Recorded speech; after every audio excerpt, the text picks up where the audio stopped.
तिमीलाई क्रिकेट मन पर्छ? नेपाल भाषामा छन् त क्रिकेट यला छन् त क्रिकेट यला अर्थात् मन पर्छ भन्न खोजेको हो।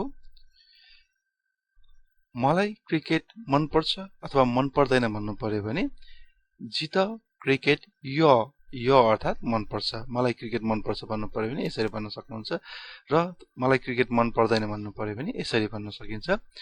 जित क्रिकेट मय जित क्रिकेट मय य अर्थात् मन पर्छ, मय अर्थात् मन पर्दैन।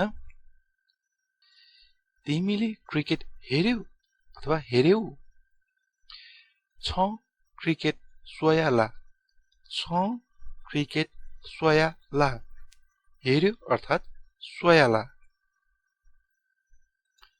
यो क्वेशनको एन्सरमा रिप्लाई दिनु पर्यो भने हेर्यो भन्नु पर्यो भने सोया भन्न सकिन्छ, हेरेन भन्नु पर्यो भने म सोया। अथवा तिमीलाई के मतलब भन्नु पर्यो भने छन् त छु मतलब भन्न पनि सकिन्छ। भन्दिन भन्नु पर्यो भने चाहिँ ध्यामको भन्न सकिन्छ। अब साथीहरूलाई घरमा क्रिकेट हेर्न बोलाउनु पर्यो भने मेरो घरमा क्रिकेट हेर्न आऊ अथवा आऊ है भन्नु पर्यो भने जिगु छे क्रिकेट सोवा आऊ है भन्नु पर्यो भने चाहिँ सोवा नि भन्न सकिन्छ। जिगु छे क्रिकेट सोवा हेर्न आऊ। त्यस्तै गरी मेरो घरमा क्रिकेट हेर्न आऊ है भन्नु पर्यो भने चाहिँ जिगु छे क्रिकेट सोवा नि हेर्न आऊ अर्थात् सोवा, घर अर्थात् छे। त्यस्तै गरी साथीहरूले अब क्रिकेट हेर्नको लागि बोलायो भने अब हेर्न आउँछु भन्नु पर्यो भने सो वे, हेर्न आउँदिन भन्नु पर्यो भने सो वे मकु, अथवा भ्याउँदिन भन्नु पर्यो भने मला म भ्याउँदिन भन्नु पर्यो भने जी मला। त्यस्तै गरी कोही साथीहरू हुन्छ हेर्न पनि बोलाउने अनि त्यो न्यू पनि खोज्ने खालको साथीहरू पनि हुन्छ। त्यस्तो साथीहरूलाई भन्नु पर्यो भने त कुकुर कहाँ हेर्न आउँदिन भन्नु पर्यो भने छ खिचाइ था सोवे मखो, छ खिचाइ था सोवे मखो। खिचा अर्थात् भन्न खोजेको छैन, अब अलिकति न्यू खोज्ने खिचखिची खालको मान्छे भन्न खोजेको हो। टुङ्डी खेलमा क्रिकेट हेर्न जाने आऊ। तीन खेले क्रिकेट सो वन्यु वा, तीन खेले क्रिकेट सो वन्यु वा हेर्न जाने अर्थात् सो वन्यु आऊ भन्नु पर्यो भने वा चाहिँ अब दाँतलाई पनि वा भन्छ अनि धानलाई पनि वा भन्छ, आऊ भन्नलाई पनि वा भन्छ, पानी पर्यो भन्नु पर्यो भने पनि वा वाला भन्छ। वाको मल्टिपल मिनिङ हुन्छ। त्यस्तै गरी अर्को सेन्टेन्स टुङ्डी खेलमा क्रिकेट हेर्न जाने हो। टुङ्डी खेल अर्थात् नेपाल भाषामा तीन खेल भनिन्छ। तीन खेले क्रिकेट सो वन्यु खला, तीन खेले क्रिकेट सो वन्यु खला। जाने हो भन्नु पर्यो भने वन्यु खला, हो अर्थात् खला। मान्छेहरू झगडा गर्दाखेरि पनि हो भन्छ अनि त्यसै गरी नेपाल भाषामा खला भनेर झगडा गर्छ। आज मजाले क्रिकेट हेर्नुपर्छ। थौ मजा क्रिकेट सोए मानी, थौ मजा क्रिकेट सोए मानी। आज अर्थात् थौ, हेर्नुपर्छ अर्थात् सोए मानी, हेर्नुपर्छ भन्नुको अर्थ हेर्न बाँकी छ भन्न खोजेको सोए मानी।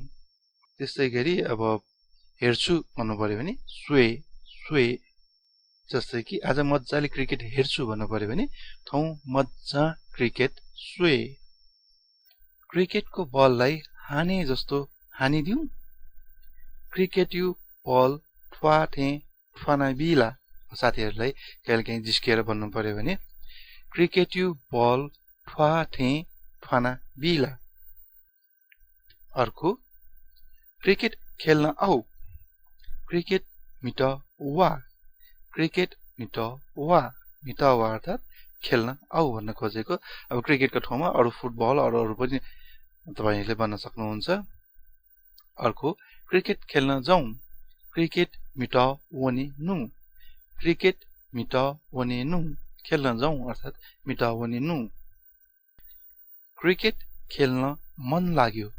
क्रिकेट मिटे मासे वला, क्रिकेट मिटे मासे वला। खेल्न मन लाग्यो अर्थात् मिटे मासे वला।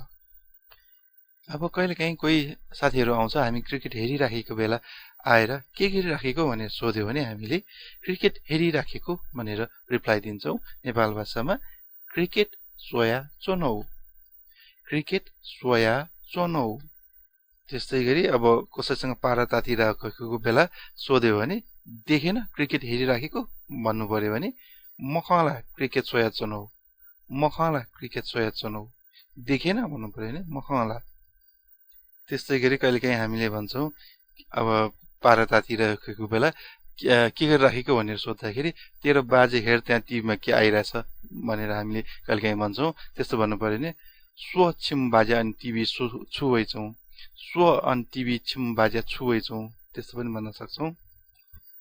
को जित्यो अथवा को हार्यो भनेर हामीले क्वेशन सोध्नु पर्यो भने को जित्यो सु त्यात। त्यस्तै गरी को हार्यो सु बुत। त्यात अर्थात जित्यो, बुत अर्थात हार्यो, सु अर्थात को भनेर सोध्नु पर्यो भने सु भन्छौं। त्यस्तै गरी पराललाई पनि सु नै भन्छौं हामीले। लुक भन्नु पर्यो भने पनि हामीले सु नै भन्छौं। अर्को तिम्रो टिम हारोस् अथवा तेरो टिम हारोस् भन्नु पर्यो भने छंगु टिम बुइमा, छंगु टिम बुइमा। बुइमा अर्थात हारोस् भन्नु खोजेको हो। अर्को आज फलाना फलानो टिम जित्छ भन्नु पर्यो भने ठाउँ फलाना फलानो टिम च्याइ अथवा ठाउँ ... ट्याइ। आज ... अथवा फलानो हार्छ भन्नु पर्यो भने ठाउँ फलानो बुइ, ट्याइ बुइ, जित्छ हार्छ।